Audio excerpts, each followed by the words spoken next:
नमस्कार, आप देख रहे हैं न्यूज प्लस 21। मैं हूं आपके साथ ललिता चक्रधारी।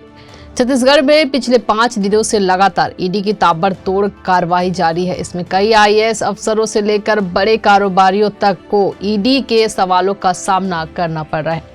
यही नहीं, छापेमारी के दौरान करोड़ों रुपए बरामद भी हुए हैं। इसी बीच रायगढ़ के एक युवा सीबी ठेकेदार से भी ईडी की टीम ने पूछताछ की है।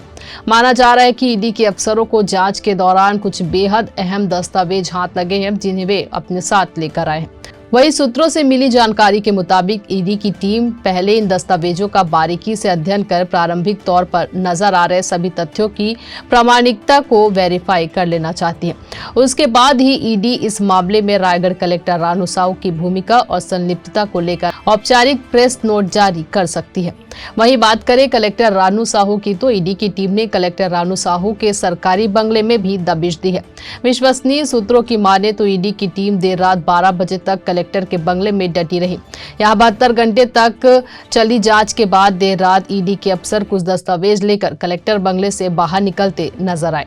माना जा रहा है कि ईडी के अफसरों को जांच के दौरान कुछ बेहद अहम दस्तावेज हाथ लगे हैं, जिन्हें वे अपने साथ लेकर गए हैं।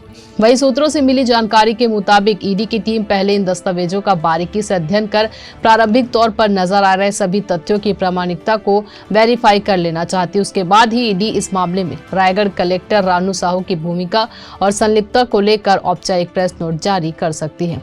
वहीं ईडी ने प्रदेश में कोयला परिवहन के सिस्टम को ऑफलाइन करने के खनिज विभाग के फैसलों को घोटाला मानकर कार्रवाई कर रही है। तो छत्तीसगढ़ शासन ने खनिज विभाग के घोटाले को खारिज की है। बता दें, छत्तीसगढ़ में ईडी कोयला परिवहन व्यवस्था में बदलाव के बाद की परिस्थिति को आधार बनाकर 11 अक्टूबर से ही कार्रवाई कर रही है।